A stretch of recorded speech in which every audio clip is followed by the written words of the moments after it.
Caspian കടലിൽ സൈനിക സാമഗ്രികൾ കടത്താൻ ഉപയോഗിച്ച കപ്പലുകൾക്ക് നേരെ ഉക്രൈൻ നടത്തിയ ആക്രമണവും അതിനെ തുടർന്നുണ്ടായ സംഭവ വികാസങ്ങളും അന്താരാഷ്ട്ര തലത്തിൽ വലിയ നയതന്ത്ര തർക്കങ്ങൾക്കാണ് വഴി തുറന്നത്. ആക്രമണത്തിന് പിന്നാലെ ഉക്രൈൻ ഇറാനോട് ഔദ്യോഗികമായി മാപ്പപേക്ഷിച്ചതായി വാർത്തകൾ പുറത്തുവന്നെങ്കിലും ഈ മാപ്പപേക്ഷ ഇറാൻ നിഷ്കരുണം തള്ളിക്കളയുകയായിരുന്നു.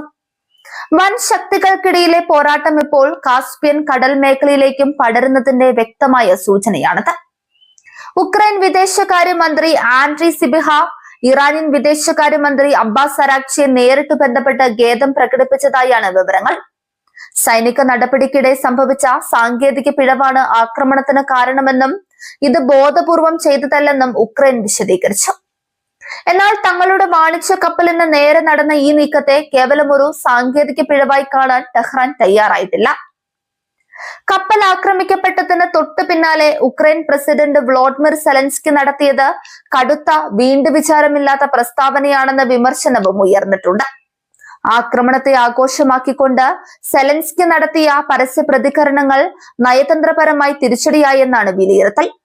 കാര്യങ്ങളുടെ ഗൗരവം മനസ്സിലാക്കാതെയുള്ള സെലൻസ്കിയുടെ ഈ നിലപാട് ഇറാനെ കൂടുതൽ പ്രകോപിപ്പിക്കാൻ മാത്രമാണ് സഹായിച്ചത്. ഉക്രൈനിന്റെ ഖേദപ്രകടനം പൂർണ്ണമായും തള്ളിക്കളഞ്ഞ ഇറാൻ തങ്ങളുടെ വാണിജ്യ കപ്പലിന് നേരെ നടന്നത് വൻ കുറ്റകൃത്യമാണെന്ന് വ്യക്തമാക്കി.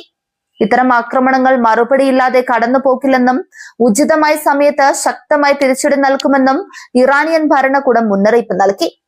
മാപ്പപേക്ഷ കൊണ്ട് കഴുകിക്കളയാൻ കഴിയുന്നതല്ല ഈ സംഭവമെന്നാണ് ടെഹ്റാന്റെ നിലപാട്. റഷ്യക്ക് ആയുധങ്ങളും ഡ്രോണുകളും എത്തിച്ചു നൽകുന്നത് ഇറാൻ ആണെന്ന ആരോപണം പാശ്ചാത്യ രാജ്യങ്ങളും ഉക്രൈനും നിരന്തരം ഉന്നയിക്കുന്നുണ്ട്. കാസ്പിയൻ കടൽ വഴി റഷ്യയിലേക്ക് സൈനിക സാമഗ്രികൾ കടത്തുന്നുണ്ടെന്ന സംശയമാണ് ഉക്രൈനെ ഇത്തരമൊരു ആക്രമണത്തിന് പ്രേരിപ്പിച്ചത്. എന്നാൽ വാണിജ്യാവശ്യങ്ങൾക്കായി ഉപയോഗിക്കുന്ന കപ്പലുകൾ ആക്രമിക്കുന്നത് അന്താരാഷ്ട്ര സമുദ്ര നിയമങ്ങളുടെ ലംഘനമാണെന്ന് ഇറാൻ ചൂണ്ടിക്കാണിക്കുന്നു. സെലൻസ്കിയുടെ പ്രസ്താവനകളെ രൂക്ഷമായ ഭാഷയിലാണ് ഇറാനിയൻ ഉദ്യോഗസ്ഥർ വിമർശിച്ചത്.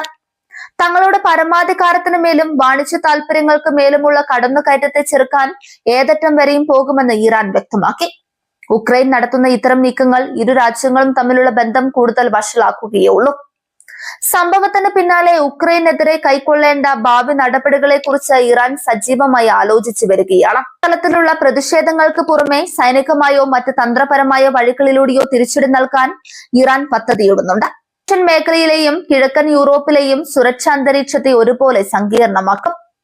കാസ്പിയൻ കടൽ മേഖല പരമ്പരാഗതമായി റഷ്യയുടെയും ഇറാന്റെയും ശക്തമായ സ്വാധീനത്തിലുള്ള പ്രദേശമാണ്. ഇവിടെ എത്തിച്ചേർന്ന ആക്രമണം നടത്താൻ ഉക്രൈന് സാധിച്ചു എന്നത് മേഖലയിലെ സമുദ്ര സുരക്ഷയെക്കുറിച്ചുള്ള ആശങ്കകൾ വർദ്ധിപ്പിക്കുന്നുണ്ട്.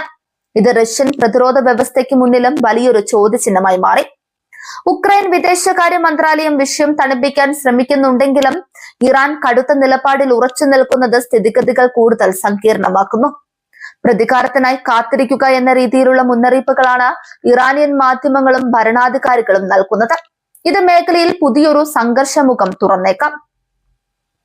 റഷ്യ ഉക്രൈൻ യുദ്ധത്തിൽ ഇറാന്റെ പങ്ക് വർദ്ധിച്ചു വരുന്ന സാഹചര്യത്തിലാണ് ഈ പുതിയ വികാസം ഉണ്ടാക്കുന്നത്. ഉക്രൈൻ നേരിട്ട് ഇറാന്റെ സ്വത്തുക്കൾ ആക്രമിക്കാൻ തുനിഞ്ഞത് ഇരു രാജ്യങ്ങളും തമ്മിലുള്ള നയതന്ത്ര ബന്ധം പൂർണ്ണമായും വഷളാക്കാൻ കാരണമായി. ഇനിയൊരു ചർച്ചയ്ക്ക് സാധ്യതയില്ലാത്ത വിധം കാര്യങ്ങൾ കൈവിട്ടു പോയിരിക്കുകയാണ്. അന്താരാഷ്ട്ര വാണിജ്യ പാതകളിൽ സുരക്ഷിതത്വം ഉറപ്പാക്കേണ്ടത് അത്യാവശ്യമാണെന്ന് ഇറാൻ വാദിക്കുന്നുണ്ട്. അന്താരാഷ്ട്ര നിയമങ്ങളെ കാറ്റിൽ പറത്തിക്കൊണ്ടുള്ള ഉക്രൈന്റെ ഈ നീക്കം ആഗോള സമുദ്ര ഗതാഗതത്തിന് ഭീഷണിയാണെന്ന് വാഷിംഗ്ടണിനെയും മറ്റ് പാശ്ചാത്യ ശക്തികളെയും ഓർമ്മിപ്പിക്കാൻ ഇറാൻ ശ്രമിക്കുന്നുണ്ട്. പാശ്ചാത്യ രാജ്യങ്ങളുടെ പിന്തുണയോടെയാണ് ഉക്രൈൻ ഇത്തരമൊരു ധീരമായ നീക്കത്തിന് മുതിർന്നതെന്ന വികാരവും ഇറാനിൽ ശക്തമാണ്. അതിനാൽ തന്നെ ഉക്രൈൻ നൽകുന്ന ഏതൊരു തിരിച്ചടിയും പാശ്ചാത്യ ശക്തികൾക്കുള്ള മുന്നറിയിപ്പ് കൂടിയായിരിക്കും. ഇത് വരും നാളുകളിൽ നയതന്ത്ര മണ്ഡലത്തിൽ വൻ ചലനങ്ങൾ ഉണ്ടാക്കും.